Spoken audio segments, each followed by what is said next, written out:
5+ years ago, I was accused of assault by a coworker. I am a hairstylist and I work for myself now. Prior, I worked at a well-known salon. I worked with a group of younger stylists and receptionists. I'm a busy stylist and always booked out. I've been doing hair for 24 years now, so I'm well established. We had a fun, loving group, and most of the people I worked with were much younger than me, and most of them were my eldest child's age or younger. So in some ways, I always felt on the outside of the group because of the age difference. I was raising one kid still at home and couldn't be out after work having cocktails with them for outside of work bonding time. Nor did I really want to because I am not a huge drinker. Anyway, one Saturday I was working with the receptionist in question and I saw an attractive person. I whispered to the receptionist and said, "Look at that person. They are so good looking. Don't they look like so-and-so?" She said, "Where?" We went back and forth a few times. She didn't see who I was talking about, and I was trying not to be obvious. Then I touched the side of her head and gently pointed her to the person. I said, "There." She got really angry and said, "Get off me, don't touch me." I said, "I'm sorry, I wasn't trying to hurt you." I was confused because I thought we were having fun. I did interrupt her counting change, I guess.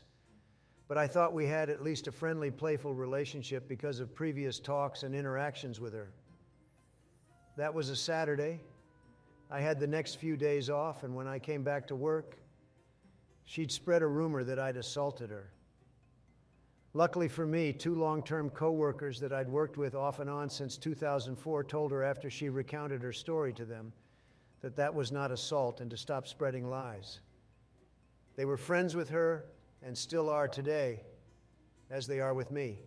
It became this huge thing, and I had to, the day after my days off, and I went back to work.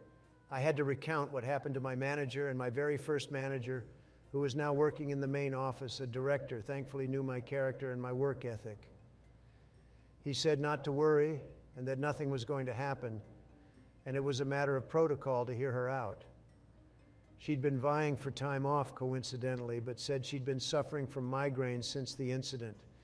She also had gotten new glasses the day prior to the incident. Inevitably, nothing happened. She got her days off, and within a few months, I quit my job and opened my own shop. However, one of the last days I worked, she said to me, "I'm an artist. If you ever need art for your walls, let me know. I'd be happy to hang my art in your shop." I couldn't do or say anything because I was in shock. Could she not remember what she'd just put me through and said about me? Did she forget that she told everyone I assaulted her? Fast forward, I've never worked with this woman again. I haven't even run into her over the years at any restaurant or public place, but I have heard of her through an old coworker.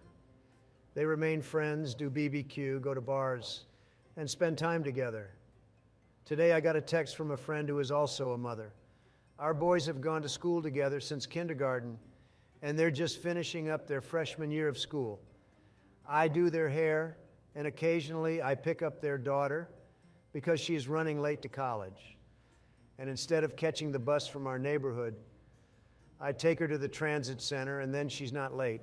The daughter is also a house dog sitter, and she'll be staying at our house in a few weeks, watching things around the house for us and the pets.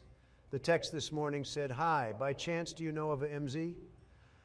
I am interviewing her, and notice she says she works at your old salon currently, since 2013 in reception." I called her back and said, "Why, yes, I do." I told her the whole story. I said I don't trust her, and she was also lazy. She could do the work, but aside from her accusations, she wasn't the best receptionist I'd ever worked with. I said, "I think it could be problematic, especially if she was in your very small business office, but do I think she could do the actual job? Probably, and she's probably matured since I worked with her last, but I don't know, it's my experience of her." My friend immediately said, "Oh no, I'd be her boss. We don't do drama, backstabbing, or bad vibes here. Thank you for that information. I knew if there were any issues, you would tell me the truth. I appreciate it." So the interview was today. No hire. They didn't hire her. The moral of the story is be nice and don't lie because memories are long, and we remember how people treat us and make us feel. She'll never know how her actions affected me, but it certainly has made me more aware that everyone is not your friend, and unless we have a rapport, I would never playfully touch anyone without their consent ever again. For more presidential content like this, subscribe and click the bell icon. Leave a comment to suggest a story or voice/personality you want to hear. Don't forget to like the video and share it with your regarded friends. Remember, kids, reading is fun.